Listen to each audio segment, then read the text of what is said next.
Il est prévu dans les statuts de l'enseignement catholique que chaque année, pendant l'Assemblée des évêques d'automne, un temps de travail est consacré à un échange entre l'ensemble des évêques et le secrétaire général. La présence d'un nouveau secrétaire général nous a conduit à donner plus d'ampleur à cette séquence. L'enseignement catholique est une réalité extrêmement importante pour l'Église en France. Ce sont 2 millions d'élèves qui sont scolarisés dans nos établissements et donc aussi 2 millions de familles, de cette manière, qui sont rejointes par l'Église grâce aux établissements d'enseignement catholique, sans oublier les instituts catholiques d'enseignement supérieur. Tout cela, c'est un lieu très important d'accompagnement de jeunes, d'annonce de la foi, de réflexion et d'expérience éducative à partager. Et il s'agit dans cette séquence de faire un grand tour d'horizon, que les évêques puissent poser les questions qui les habitent, puissent aussi faire les suggestions auxquelles ils sont attentifs pour la nouvelle mandature d'un nouveau secrétaire général.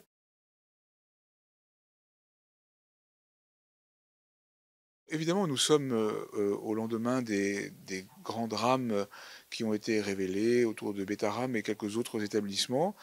Et cela, eh bien, est une invitation pressante à avancer encore dans l'écoute des personnes victimes et puis dans tous les dispositifs de bientraitance éducative. Et l'enseignement catholique a pris une initiative dans ce domaine-là pour faire un travail de labellisation des établissements en commençant par les internats.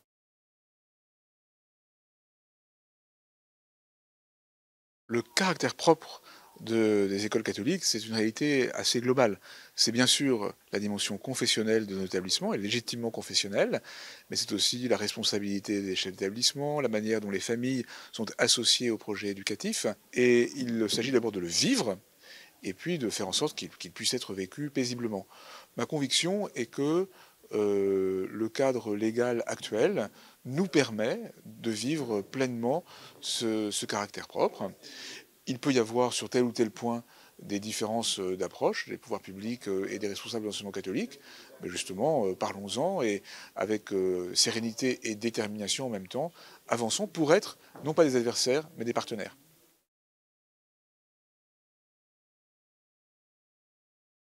Dans la lettre que le pape Léon XIV a adressée à l'Église à l'occasion des 60 ans du document de Vatican II sur l'enseignement catholique, il insiste, en écho au pacte éducatif du pape François, à de nouvelles priorités.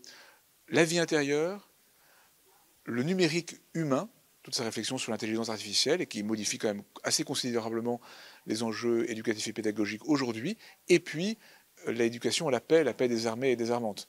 Eh bien, c'est aussi, je pense, trois objectifs très importants pour l'enseignement catholique en France aujourd'hui.